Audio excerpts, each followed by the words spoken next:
الله مهله وعاوة هالكن سوق هاي كاني annagoo u dabaaldegayna cali masaarka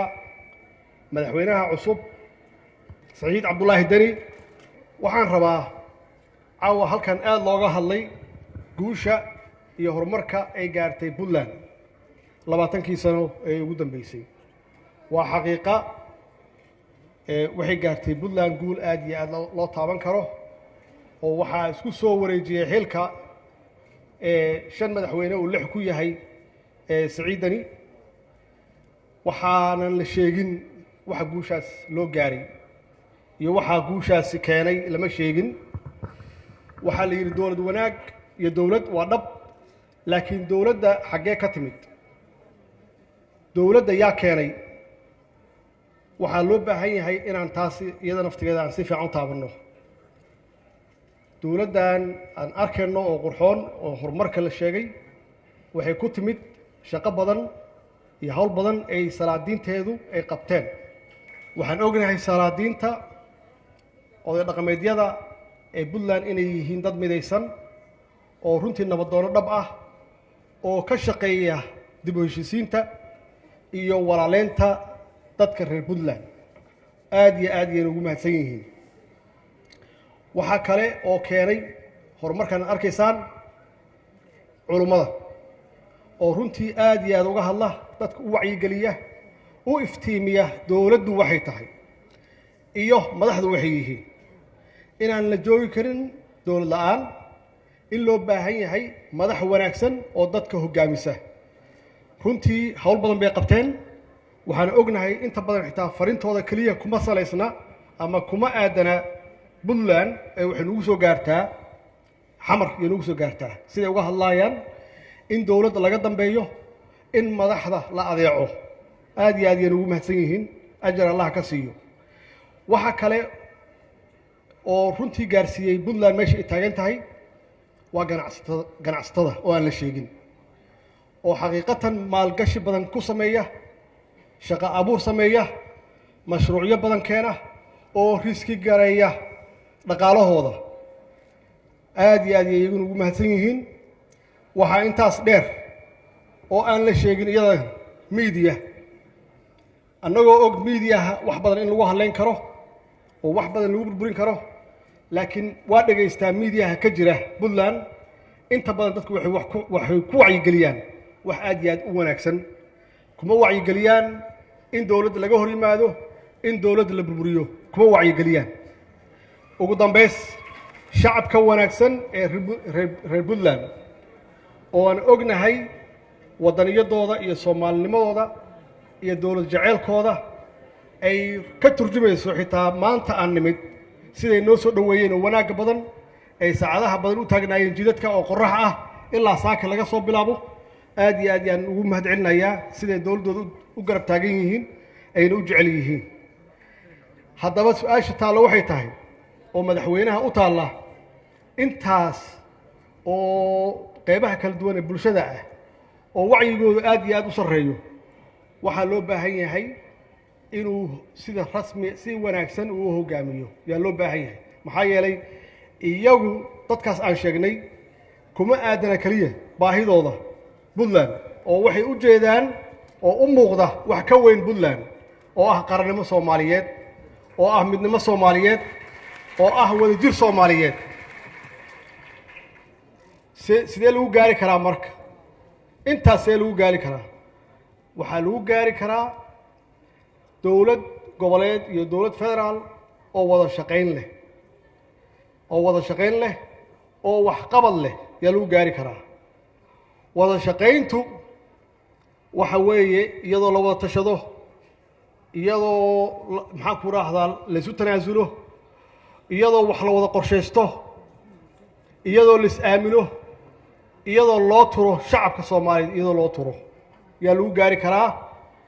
in la gaaro in wax la qabto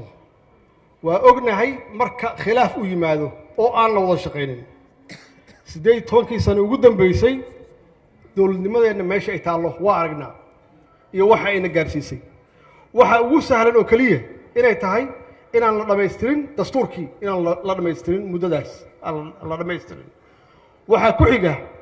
inaan la dhisin institutionskii hay-adihii shaqayn lahaa ee dowliga ahaa inaan la dhisin oo ilaa hadda ay kulligood ay yihiin maxaan ku idhaahdaa week ay yihiin ay tacbaan yihiin intaasna wax kale ma aha waa khilaafaadka dowladda dhexdeeda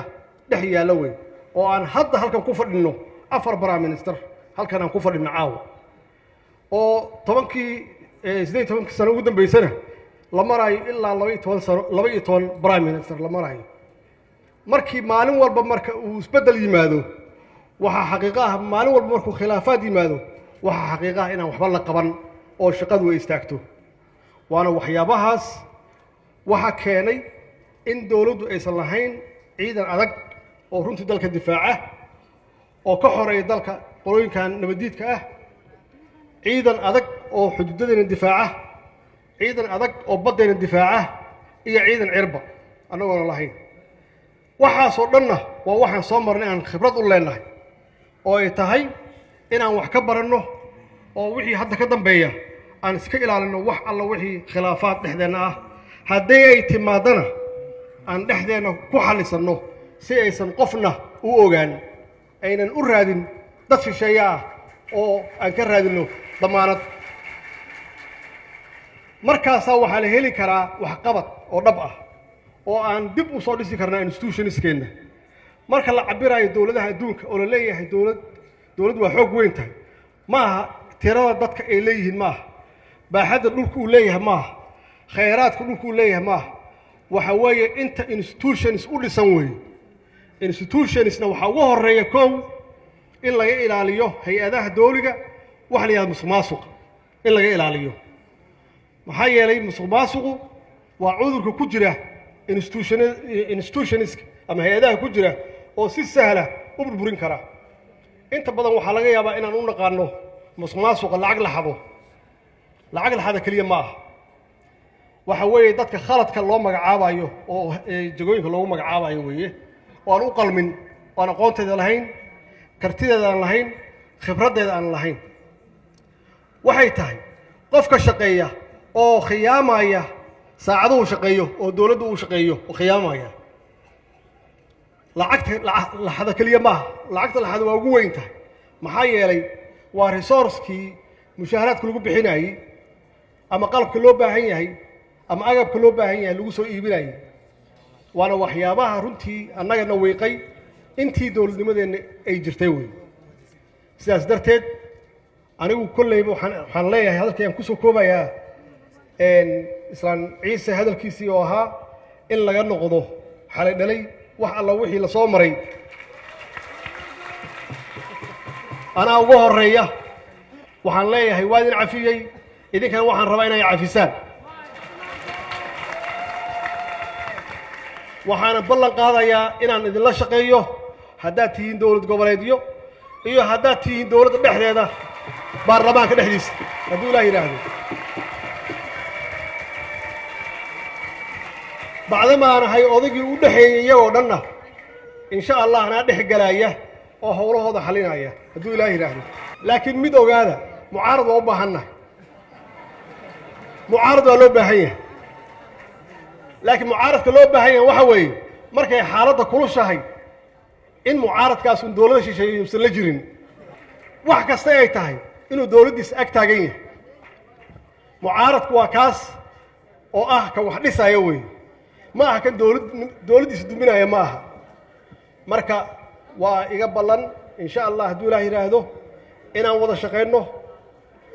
maxaan ku idhaahdaa inaan dhisno institutionskeenna in aan ummaddeenna u shaqayno oo aynan mar dambe aynan qalbi jabin shacabkeenna